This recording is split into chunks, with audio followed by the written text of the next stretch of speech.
ইলিশ পোলাও তো সেদিনই খেতে মন চাইছে যেদিন হাসু আপা বড় বড় ইলিশের পিস দিয়ে পোলাও রান্না করে খাচ্ছিল, আর সেই ভিডিও টিভিতে দেখাচ্ছিল।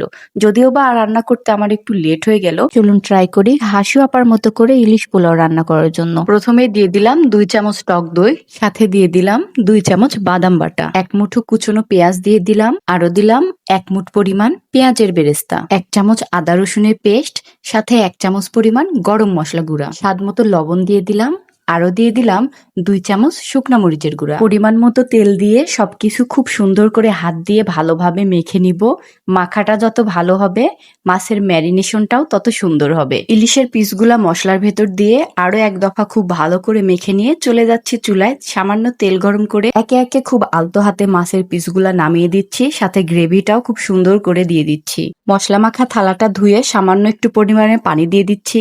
মাছটা খুব বেশি নাড়াচাড়া করা যাবে না। 2 মিনিটের মতো এক পাশ রান্না হওয়ার পরে খুবই আলতো হাতে অপর পাশও উল্টে দিয়ে 2 মিনিটের মতো রান্না করে নিতে হবে। 80% মতো কুক হওয়ার পর মাছগুলা খুবই আলতো হাতে উঠিয়ে এক পাশে রেখে দিব, সাথে একটু গ্রেভিও উঠিয়ে রাখবো। এটা পোলাওয়ের ওপর দিলে পরে খেতে বেশি মজা লাগবে। মাছটা উঠিয়ে রেখে বাকি গ্রেভিটার ভেতরে আমি পোলাওয়ের চাল দিয়ে দিব। পোলাওয়ের চালটা আমি রান্নার আগে 2 ঘন্টা পানিতে ভিজিয়ে রেখেছিলাম, তারপরে আরো আধা ঘন্টার মতো পানি থেকে ছেঁকে উঠিয়ে রেখেছিলাম। এই প্রসেস ফলো করলে পোলাওটা বেশি ঝরঝরে হয়, খেতেও অনেক ভালো লাগে। চালটা খুব ভালোভাবে সবকিছুর সাথে মিশিয়ে নেব। সামান্য পরিমাণে আমি আরেকটু লবণ দিয়ে দিচ্ছি।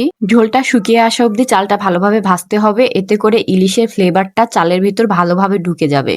এই পর্যায়ে পানি দিয়ে ঢাকনা দিয়ে ঢেকে দেব। যতটা পরিমাণ চাল তার দ্বিগুণ পরিমাণে পানি দিতে হবে। মাঝখানে একবার ঢাকনা খুলে চালটা ভালোভাবে নাড়াচাড়া করে দিয়েছিলাম, এতে করে তলানিতে আর লেগে যাওয়ার ভয় থাকবে না। আরো একবার ঢাকনা দিয়ে অপেক্ষা করব পানিটা শুকিয়ে আসা অবধি। পানিটা শুকিয়ে গেলে এই পর্যায়ে ইলিশের পিসগুলা আলতোভাবে চালের উপর দিয়ে দিব। উঠিয়ে রাখা গ্রেভিটাও সমানভাবে দিয়ে দিচ্ছি। আরো দিয়ে দিচ্ছি ফ্লেভারের জন্য 3 থেকে 4টা কাঁচামরিচ। উপর থেকে ভাজা পেঁয়াজের বেরেস্তা দিয়ে দমে দিয়ে দিব 20 মিনিটের জন্য। 20 মিনিট পর ঢাকনা খোলার পরে সারা বাড়ি ইলিশের গন্ধে মো মো করতেছিল। আলহামদুলিল্লাহ, ইলিশ পোলাওটা এতটা পারফেক্ট হয়েছিল যে আমার মনে হয় হাসু আপার সেই ইলিশ পোলাওকেও হার মানিয়ে দিবে।